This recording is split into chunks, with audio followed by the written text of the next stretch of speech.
কি হবে যদি এক লেভেলের একটা নোবডিতে আমরা গ্র্যান্ড মাস্টার লাগিয়ে দেই? বলতে গেলে তো এটা অনেক বেশি সহজ, কিন্তু করতে গেলে বুঝেছি এটা কতটা হার্ড চ্যালেঞ্জ। এটা করার জন্য সর্বপ্রথম একটা নিউ আইডি ক্রিয়েট করা লাগবে, আর এটার নাম আমি দেব উঙ্গা পুঙ্গা রক্স। এখানে আমার নোবডি খোলা হয়ে গেছে, কিন্তু এখন আমি র্যাঙ্ক ম্যাচ খেলতে পারবো না, কারণ এখন আমার লেভেল মাত্র 1, আর র্যাঙ্ক ম্যাচ খেলার জন্য আগে 8 লেভেলের বেশি থাকা লাগে। তারপর আমি ওরা ধরে ক্লাসিক ম্যাচ খেলতে থাকি লেভেল বাড়ানোর জন্য।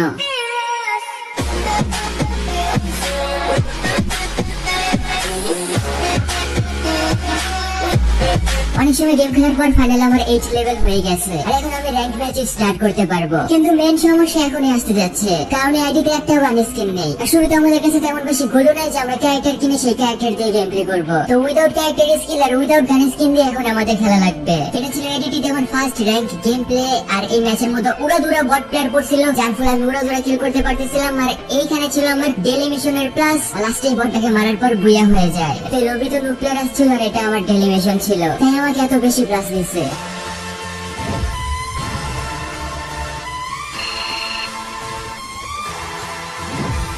যে যাই বল, ফ্রি ফায়ারে বট মারার যে মজা, এই মজার ফিলিংস আসলে পুরো ঝাঁকানাকা। এটা তো লাস্টের একটা নেমে আসে, এ মরে না কেন? ওকে ডান, এভাবে এই ম্যাচে বুয়া হয়ে যায়, কিন্তু পুরো স্কোর না হয়ে লাস্ট একটুতে আটকে থাকার ফিলিংসটা না পুরো উঙ্গা পুঙ্গা। এটা সেই ম্যাচ যে ম্যাচ শেষ হওয়ার পর আমি উঠে যাবো the legendary rank point, the name of the silver. Like seriously, এই ম্যাচগুলোতে বট পড়ায় খুব সহজে প্লেয়ারগুলোকে কিল করে ফেলা যাচ্ছিল, তার সাথে খুব তাড়াতাড়ি ম্যাচগুলোকে উইন হতে পারতেছিলাম।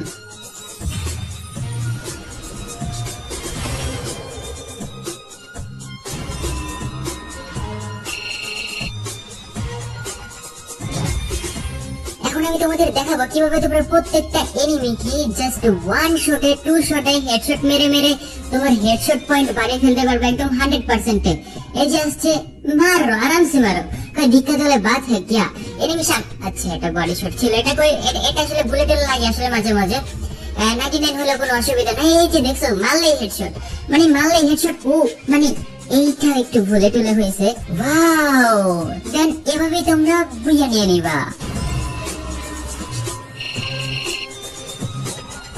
এইটা হলো সেই ম্যাচ, যে ম্যাচ উইন হওয়ার পর বা শেষ হওয়ার পরে আমি উঠে যাব the legendary rank point score the name of gold, যেটাকে ছোট গ্র্যান্ড মাস্টার বললেও কোনো অসুবিধা হয় না, বাট আমাদের আসলেই ততটুকু পর্যন্ত চেষ্টা করে যেতে হবে যতটুকু এখানে সম্ভব হয় আর কি। এন্ড লাস্টের একটা নেমে আসেই ওকে মারার সাথে সাথে হয়ে গেছে, আর র্যাঙ্ক স্কোর হয়ে যাবে এখন গোল্ড।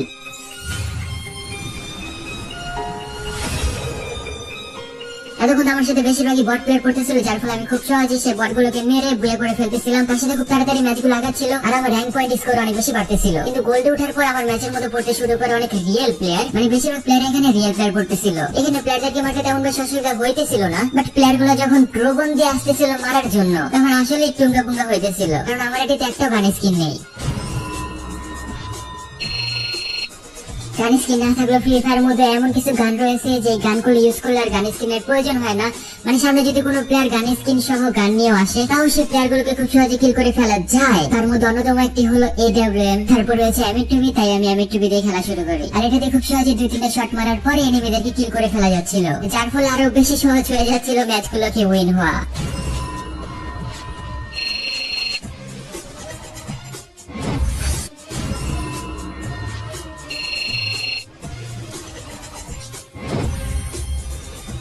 ড্রাগন দিয়ে কয়েকটা ম্যাচে এমন মেরে দিছিল আমারে, তারপর থেকে আমিও ড্রাগন ইউজ করা শুরু করি। তারপর দেখি যে আমিও সব প্লেয়ারদের খুবই চাকানাকা ভাবে কিল করতে পারতেছি, এন্ড আমার ম্যাচগুলো আরো বেশি ইন্টারেস্টিং হয়ে উঠতেছিল।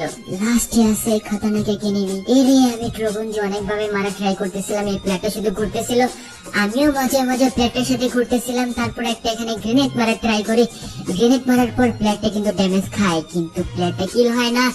এন্ড ড্রাগন কে আরে মরে না কেন? আবার আসো আবার আসো আবার আসো, এবার তো আসবে। এন্ড বুম, ম্যাচ आ गया दोस्तों।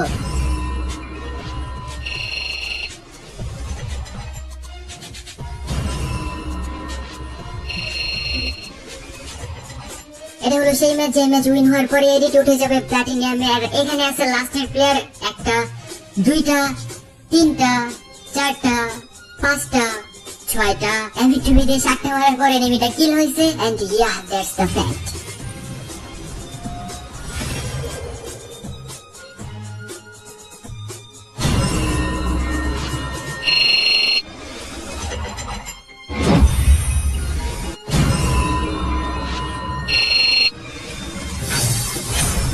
এখানে দেখো আর মাত্র একটা প্লেয়ার আছে, আর লাস্টে যে প্লেয়ারটা আছে সে আমার যে কয়টা কিল চুরি করছে মানে এখানে অনেকগুলো এনিমি ছিল, আমি সেই প্লেয়ার গুলোকে জাগানাকা লেভেলে ড্যামেজ দিয়ে যাচ্ছিলাম, কিন্তু এই প্লেয়ারটা টাওয়ারে বসে বসে লাস্টে একটা দুটো ড্যামেজ দিত আর কিল গুলো নিয়ে চলে যেত। তো যাই হোক এগুলা কোনো বিষয় না, মেইন ফ্যাক্ট যে প্লেয়ারটাকে এখন মারা লাগবে যেমনি হোক। আই থিংক সো হেডশট লাগলে জোস হয়ে যাবে, কি নিচে না মানে কি জায়গা থেকে হেডশট মারা যাবে। ও হো হো হো হো এই হই না বাদ হয়ে গেল না জব বিরু।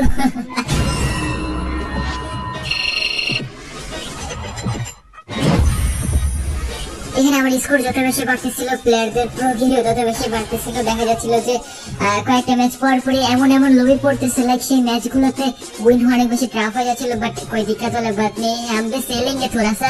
एंड সামনে এনিমিটা অনেক বেশি গ্লিচ খেতেছে, দেখা যায় কেরিকাকে মারা যায় কিনা। না আরে ভাই ওরে যে মারতেছিল সে তো কিল হয়ে গেছে। Nice nice nice.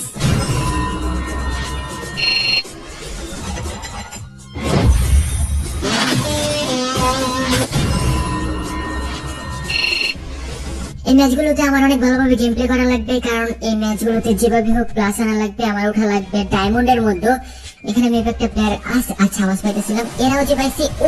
এমনি বসে কি করতেছে লাল, আর মাত্র দুইটা নেমে আছে, কিন্তু এনিমির কোনো হদিসই পাইতেছি না এনিমি যে কই আছে এত বড় একটা জায়গার মধ্যে।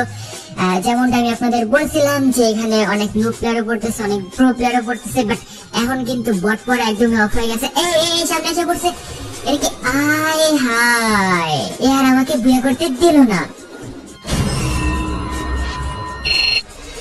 সামনে আর মাত্র একটা এনিমি আছেই, আর এই ম্যাচটা উইন হওয়ার পরে আমি উঠে যাব ডায়মন্ডের মধ্যে। প্লেয়ারটারে অনেকভাবে ড্যামেজ দেওয়ার ট্রাই করতেছিলাম, সেই কখন থেকে এই ব্রিজের উপরে বসে আছে, এর গ্লোয়াল মাল ফাটায় পুরো নাজেহাল অবস্থা করে দিব যতক্ষণ না প্লেয়ারটা নিচে নামে। নিচে নামার পর তো আরো বেশি জায়গা হয়ে যাবে, কারণ আমার কাছে আছে যে গান, আর এই গান দিয়ে যেই অস্থির লেভেলের ফায়ার গুলা বের হয়, जो कि आंखें में एक मजेदार बात है, जिसके लिए इस गान को बहुत ज्यादा प्लेयर और एनिमी यूज करते हैं। And let's see what happens. এই প্লেয়ারটারে অনেকভাবে ড্যামেজ দিতেছে, এ নামতেছি না, কাহিনী কি তোমার তো নামা লাগবে। জাম্প করে দিছে, মেবি জাম্প করে দিছে, এ মনে হয় না এদিক দিয়ে আসবে সে ডান দিক দিয়ে আসুক, আমি ওয়েট করবো তার জন্য। যতক্ষণ না আসে ততক্ষণ তো ওয়েট করাই লাগবে, আর আসার পর তো জায়গাটা অবস্থা হয়ে যাবে শেষ। সোনি অন হয়ে গেছে এন্ড ফাইনালি বুইয়াও হয়ে গেছে, আর এইভাবে দেখতে দেখতে আমি উঠেছি ডায়মন্ডের মধ্যে।